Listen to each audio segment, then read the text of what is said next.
कांग्रेस सांसद और लोकसभा में नेता विपक्ष राहुल गांधी के खिलाफ बीजेपी अब चौतरफा अटैक कर रही है। यूपी के सीएम योगी आदित्यनाथ हो या बीजेपी महासचिव स्मृति ईरानी, राहुल गांधी के मनुस्मृति और पितृसत्ता को खत्म करने से जुड़े बयानों को लेकर उन पर तीखा हमला बोला।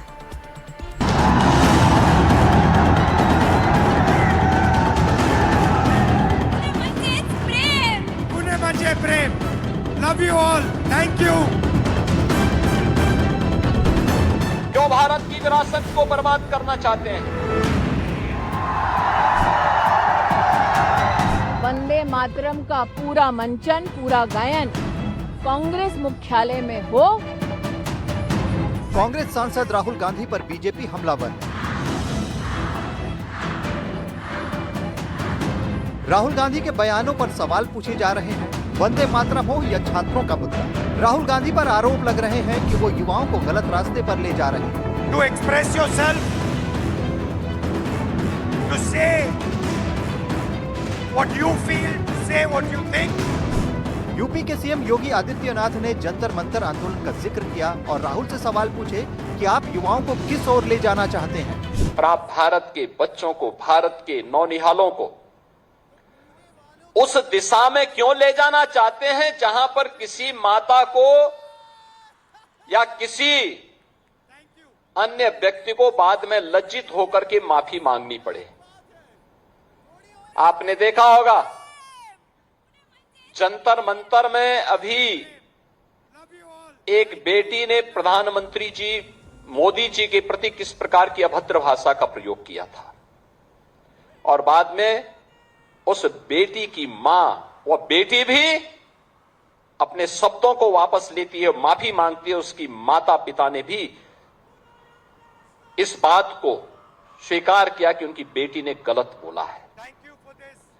आप क्यों अर्बन नक्सलियों के हाथों भारत की वर्तमान पीढ़ी के भविष्य को खराब करना चाहते हैं?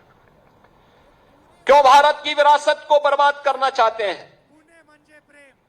क्यों भारत के भविष्य के साथ खिलवाड़ करना चाहते हैं?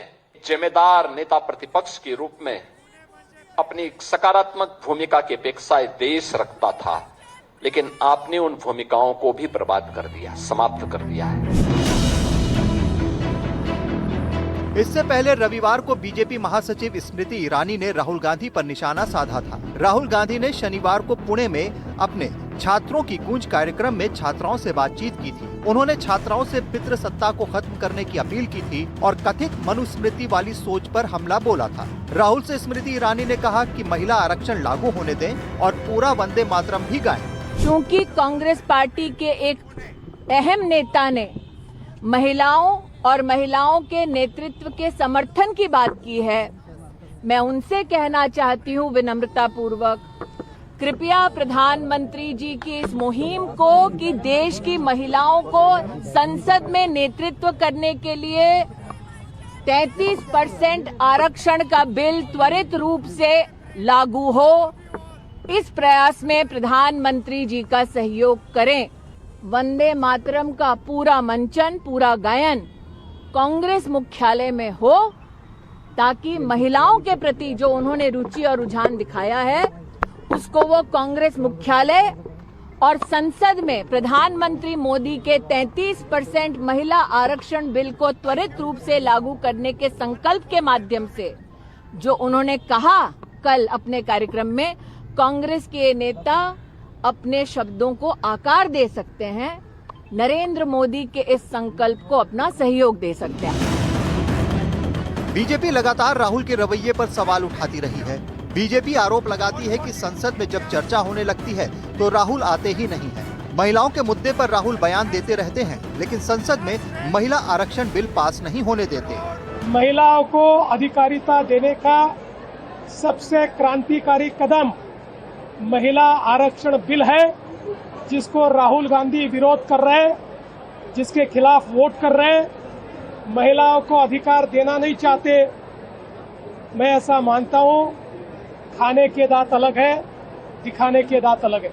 मैं आपको एक कहना चाहता हूं, राहुल गांधी के ऊपर प्रश्न करना ही बेकार की बात है, क्योंकि ये तो कुछ समझते नहीं है, कुछ कोई लिख के देते हैं। वो दो तीन कार्यक्रम जैसे हम लोग अटेंड करते हैं वो भी अटेंड करते हैं। अगर पेज इधर उधर होता है तो वो वही इस कार्यक्रम का उस कार्यक्रम और उस कार्यक्रम का इस कार्यक्रम का पढ़ते हैं। उनके बारे में क्या बात करना है। बीजेपी के कई बड़े नेता लगातार राहुल गांधी को निशाने पर ले रहे हैं। देखना यह है कि राहुल उठ रहे सवालों का जवाब कैसे देते हैं। Bureau report, NDTV India.